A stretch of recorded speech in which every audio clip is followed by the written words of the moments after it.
Hi అండి, welcome to my channel. ఇవాళ మన వీడియోలోని బ్లౌజ్ కటింగ్ చూపిస్తానండి. బ్యాక్ పార్ట్ అయితే ఇది 40 సైజ్ బ్లౌజ్ ఎలా కటింగ్ చేస్తానో చూడండి. అయితే ముందుగా నేను కొలత తీసుకుంటున్నానండి. బ్యాక్ పార్ట్ లెంత్ తీసుకుంటున్నాను.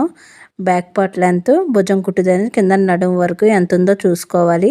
కరెక్ట్గా 15 ఇంచులు వచ్చిందండి. ఈ 15 ఇంచులకి మనకి 1 ఇంచు కలుపుకోవాలి. 1 ఇంచు కలుపుకుంటే మనం స్టిచ్చింగ్ చేసేసరికి 15 ఇంచులు వస్తుందండి. కాబట్టి ఎంత వస్తే దానికి 1 ఇంచు కలుపుకోవడమే.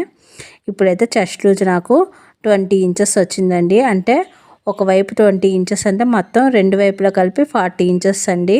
మొత్తం చెస్ట్ లూజ్ 40 ఇంచెస్. ఇప్పుడైతే 10 ఇంచెస్ పెట్టుకుని నడుము దగ్గర కూడా 10 ఇంచెస్ పెట్టానండి. ఇంకా నడుము విడిగా తీసుకోవట్లేదు. ఇక్కడ చూడండి 6 ఇంచెస్ పెడుతున్నాను. ఇది 40 సైజు కాబట్టి 6 ఇంచెస్ పెట్టుకుంటే షోల్డర్ నెక్ సరిపోతుంది.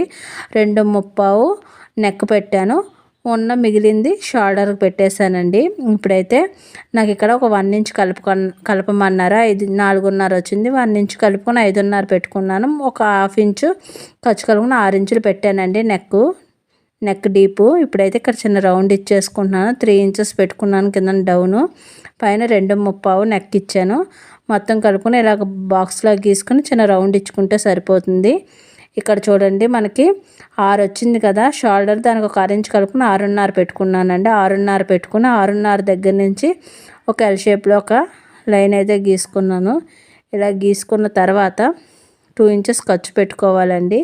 ఇలా 2 ఇంచెస్ ఖర్చు పెట్టుకుంటే సరిపోతుంది. మనకి ఎక్కువ ఖర్చు అవసరం ఉన్న 2 ఇంచెస్ పెట్టుకుంటే సరిపోతుంది. ఇక్కడ 1.5 అండి.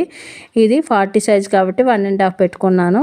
40 కన్నా తక్కువ ఉంటే 1.25 పెట్టుకుంటే సరిపోతుంది. ఇలా చిన్న రౌండ్ అయితే ఇచ్చేసుకోవాలి. అంతేనండి, చూసారు కదా ఇంతే. ఇప్పుడైతే మనకి రౌండ్ ఎంత వచ్చిందో కొలుచుకోవాలి, సంక రౌండ్. దానికోసం ముందుగా అయితే ఇప్పుడు ఎంత తీసుకున్నానో చూపిస్తున్నాను చూడండి. నేను కరెక్ట్గా తీసుకున్నానా లేదా అని చెక్ చేసుకుంటున్నాను అన్నీని.